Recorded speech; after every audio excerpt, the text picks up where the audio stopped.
ഒത്തിരി ദിവസത്തിന് ശേഷം കേട്ടോ ഒരു ലോങ് വീഡിയോ ആയിട്ട് ഞാൻ വന്നിരിക്കുന്നത്. വളരെ വിഷമം പിടിച്ച കുറച്ച് ദിവസങ്ങളിലായിരുന്നു. ആ വിഷമങ്ങളെല്ലാം താങ്ങാൻ കഴിഞ്ഞതിന് ഭഗവാനെ നന്ദി പറഞ്ഞുകൊണ്ട് ഞാൻ എൻ്റെ ഒരു ദിവസം അങ്ങ് ആരംഭിച്ചേ. ദേവി മഹാത്മ്യം രാവിലെ കുളി കഴിഞ്ഞ് ഞാനങ്ങ് വായിച്ചു. മനസ്സിൽ ഒത്തിരി സങ്കടം വരുമ്പോഴത്തേക്കും നമ്മൾ ഭഗവാനോട് പ്രാർത്ഥിക്കുമ്പോൾ അതിനൊക്കെ ഒരു ആശ്വാസമല്ലേ. നമ്മളൊക്കെ തന്നെ വരുത്തി വെക്കുന്ന സങ്കടങ്ങളാണെന്നേ. ചിരിച്ചുകൊണ്ട് നിൽക്കുന്നത് നമ്മളെ ആരെങ്കിലുമൊക്കെ അങ്ങ് മൂഡ് ഓഫ് ആക്കും. രാവിലെ ചായ ഇട്ടേ, ഇന്ന് അച്ഛനും മക്കൾക്കും ആർക്കും പോകണ്ട. ചപ്പാത്തിയും ഗ്രീൻ പീസ് കറിയും തലേന്ന് ഞാൻ വിചാരിച്ചു. ഗ്രീൻ പീസ് പെട്ടെന്ന് തന്നെ വേവിക്കാൻ വെച്ചിട്ട് വെളിയിൽ പോയി തീ പിടിപ്പിച്ചു. ചോറിനങ്ങ് വെള്ളം വെച്ചേ. നല്ല അന്തരീക്ഷമാണ്, വലിയ കുഴപ്പമൊന്നും ഇല്ലായിരുന്നു. തലേന്നൊക്കെ നല്ല മഴയായിരുന്നു. പിന്നെ ഞാൻ ചപ്പാത്തിക്ക് അങ്ങ് മാവ് അയക്കും കേട്ടോ. കുറച്ച് നാളായിട്ട് ഞാൻ പാക്കറ്റ് ചപ്പാത്തിയാണ് വാങ്ങിച്ചുണ്ടാക്കുന്നത്. ഇന്ന് ഞാൻ മാവ് തന്നെ അയച്ച് നല്ലോണം ചപ്പാത്തിക്ക് അങ്ങ് കുഴച്ചെടുക്കുക. എന്തെങ്കിലും നമ്മുടെ ട്രാക്കിൽ നിന്നൊക്കെ ഒന്ന് മാറിക്കഴിഞ്ഞാലേ പിന്നെ നമ്മൾ ആ ട്രാക്കിലോട്ട് വരാൻ ഭയങ്കര പ്രയാസമായിരിക്കും. ഞാനും ആ ഒരു മാനസികാവസ്ഥയിലായിരുന്നു കേട്ടോ. മനസ്സൊക്കെ ആകെ ശോകമായിരുന്നു, ഭയങ്കര മൂഡ് ഓഫ് ആയിരുന്നു. ജോലിയെല്ലാം ചെയ്യുന്നുണ്ടെങ്കിലും എപ്പോഴത്തെ ഒരു സന്തോഷം എനിക്ക് കണ്ടെത്താൻ പറ്റുന്നേയില്ലായിരുന്നു.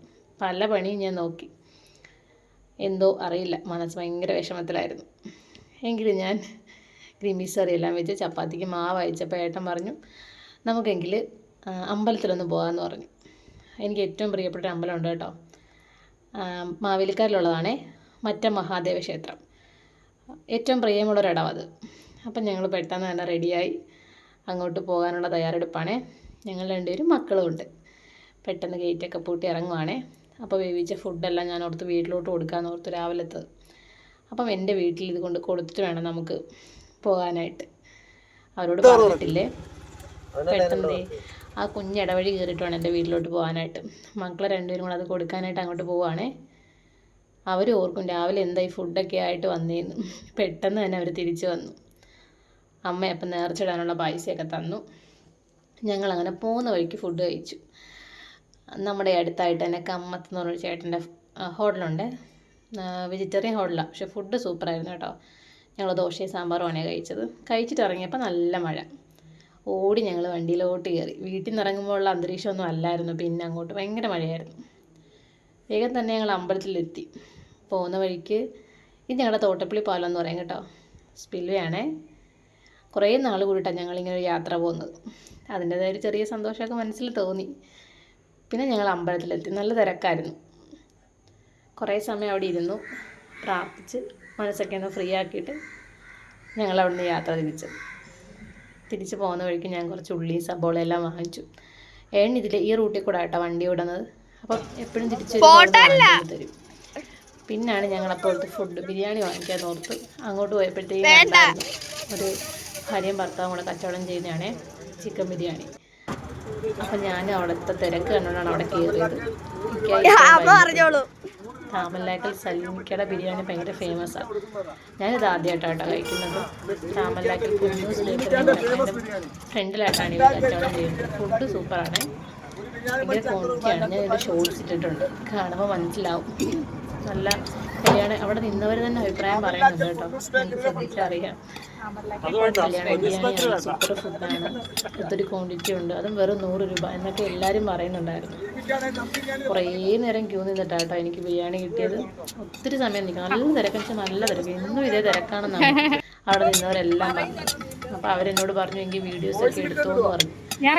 ആ വീഡിയോസ് എടുക്കാനായിട്ടൊക്കെ അവർ ഒന്നും പറഞ്ഞില്ല കേട്ടോ, ഭയങ്കര ഹാപ്പിയായിട്ട് തന്നെ പറഞ്ഞു. നല്ല കമ്പനിയായിരുന്നു അവർ. മോള് വീഡിയോസൊക്കെ എടുത്തു കൂടെ അടുത്ത് നിന്നിട്ട് വീഡിയോസൊക്കെ എടുത്തു. പിന്നീട് ഫുഡ് കഴിച്ച് കഴിഞ്ഞപ്പോൾ എനിക്ക് മനസ്സിലായി സൂപ്പർ ഫുഡാണ്, അതാണ് അത്ര തിരക്കെന്ന്. 100 രൂപയുടെ ബിരിയാണി എന്നൊക്കെ പറയുമ്പോഴത്തേക്കും നമുക്ക് ആ ഒരു ക്വാളിറ്റി പ്രതീക്ഷിച്ചാൽ മതിയല്ലോ. പക്ഷെ അല്ല, നല്ല ഫുഡായിരുന്നു കേട്ടോ. കുറച്ചുണ്ടായിരുന്നു, നല്ല ഫുഡായിരുന്നു, സൂപ്പറായിരുന്നു. അവിടെ തിരക്ക് കണ്ടാലേ നമുക്ക് പാസ് ചെയ്യുന്നവരൊക്കെ അവിടെ നിന്ന് കയറി ഫുഡ് കഴിക്കുമ്പോഴത്തേക്കും നിങ്ങൾക്ക് മനസ്സിലാവും 100 രൂപയ്ക്ക് നമ്മൾ പ്രതീക്ഷിച്ചാലും സൂപ്പർ ഫുഡാണെന്ന്.